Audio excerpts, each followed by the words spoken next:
مسکرانے لگے.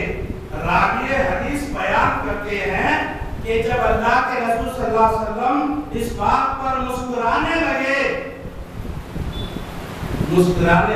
تو اللہ کے رسول صلی اللہ علیہ وسلم کے دندان مبارک جو ہے وہ ہم دیکھنے لگے, نظر آ گئے. اس طرح سے اللہ کے تو اتنی وسعت ہے, اتنی چوڑائی, اتنا لمبا, اتنا بڑا جو یہ جنت ہے. جنت کو دیکھنے کے بعد ہی صحیح طور پر اندازہ ہوگا کہ جنت کتنی بڑی ہے. ابھی ہم سوچ رہے ہیں تو کچھ بھی نہیں. اندازہ لگاؤ آخری جنتی کو جو آخری میں جہنم سے نکلا, اس کو اتنی بڑی جنت ہے, تو جو بغیر حساب کتاب کے جنت میں چلے جائیں گے ان کی جنت کتنی بڑی ہوگی آپ اندازہ لگائیے. وَإِذَا رَأَيْتَ ثَمَّ رَأَيْتَ نَعِيمًا وَمُلْكًا كَبِيرًا. جب تم جنت کو دیکھو گے تو ہر طرف نعمتیں ہی نعمتیں ہیں. ایک بڑی سلطنت کا سر و سامان تمہیں نظر آئے گا. اللہ اکبر. سورہ دہر آیت نمبر 20.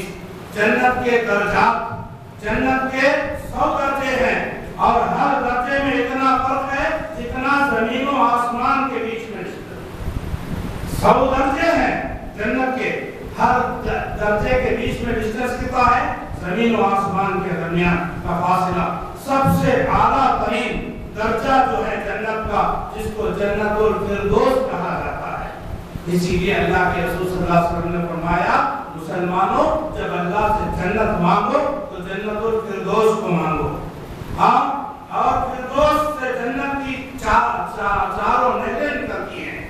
نہریں بھی جنت سے نکلتی ہیں جو سیحان, جیحان, فرات اور نیل اس کو جو ہے کہا جاتا ہے. یہ جنت سے نکلنے والی نہریں ہیں. وسیلہ بھی جنت کا ایک اعلیٰ ترین درجہ ہے. وسیلہ, اب وسیلہ بولے تو لوگا اب دیکھو وسیلہ بولے صاحب, لہذا ہم جو ہے نبی کا وسیلہ پکڑیں گے, ہم جو ہے ولی کا وسیلہ پکڑیں گے, ہم پیر کا وسیلہ پکڑیں گے, ہم فقیر کا وسیلہ پکڑیں گے. وسیلہ نہیں, وسیلہ جو اذان کے بعد جو دعا کے اندر جو لفظ وسیلہ آتا ہے اس کے بارے میں اللہ کے رسول صلی اللہ علیہ وسلم نے فرمایا. صحابہ کے پوچھنے پر کہ وسیلہ کیا ہے تو اللہ کے رسول صلی اللہ علیہ وسلم نے فرمایا وسیلہ جنت میں ایک اعلیٰ ترین درجہ ہے, ایک اعلیٰ مقام ہے, اور جو ہے اللہ تبارک و تعالیٰ اپنے بندوں میں سے وہ ایک بندے کو عطا کرے گا, اور مجھے یقین ہے, میں گمان کرتا ہوں کہ وہ بندہ میں ہوں. تو وہ وسیلہ ہے, یہ وسیلہ نہیں, پیر بابا والا وسیلہ نہیں. ہاں اس طرح. اسی طرح سے جب تم مجھ پر درود بھیجو تو میرے بھی اللہ تبارک و تعالیٰ سے وسیلہ مانگو جو ہم اذان کے بعد کی دعا میں مانگتے ہیں. جنت میں اعلیٰ ترین درجہ جو صرف ایک آدمی کو حاصل ہوگا, میں امید کرتا ہوں کہ وہ میں ہوں گا. جنت کے دروازے ہیں, متقی لوگوں کو گروہ در گروہ جنت کی طرف لے جایا جائے گا, یہاں تک کہ جب وہ وہاں پہنچیں گے تو جنت کے دروازے کھولے جائیں گے. جنت کے خازن فرشتے ان سے کہیں گے سلام ہو تم پر, بہت اچھے رہے, داخل ہو جاؤ اس جنت میں ہمیشہ ہمیشہ کے لیے. سب سے پہلے جنت کا دروازہ رسول اکرم صلی اللہ علیہ وسلم کھولیں گے, کھولا آپ کے لیے کھولا جائے گا. قیامت کے روز سب سے پہلے جنت کے دروازے پر اللہ کے رسول صلی اللہ علیہ وسلم آئیں گے اور جنت کا دروازہ کھلائیں گے. میں جواب دوں گا تو فرشتے پوچھیں گے, جب میں دروازے پہ پہنچوں گا آواز دوں گا, ناک کروں گا, کھولنے کے لیے کہوں گا, پوچھا جائے گا کون ہے, میں کہوں گا میں محمد ہوں صلی اللہ علیہ وسلم. فرشتے کہیں گے ہمیں اسی بات کا حکم دیا گیا ہے کہ جب آپ آئیں تب ہی دروازہ کھولے, اس سے پہلے نوح آئے تو دروازہ نہیں کھولنا ہے, ابراہیم آئے دروازہ نہیں کھولنا ہے, یہ موسیٰ آئے دروازہ نہیں کھولنا ہے, عیسیٰ آئے دروازہ نہیں کھولنا ہے. دروازہ پہلے کھولنا ہے تو محمد رسول اللہ صلی اللہ علیہ وسلم کے آواز پہ دروازہ جنت کا کھولنا چاہیے. ورنہ میرے بھائیوں ایسی ہستی کو چھوڑ کر کے ہم جو ہے پتہ نہیں جنت میں لے جانے والوں کو کس کو پیروں اور فقیروں کو ہم پکڑے ہوئے ہیں کہ یہ بابا مجھے جنت میں لے جائیں گے, یہ فقیر مجھے جنت میں لے جائے گا, کوئی نہیں لے جائیں گے.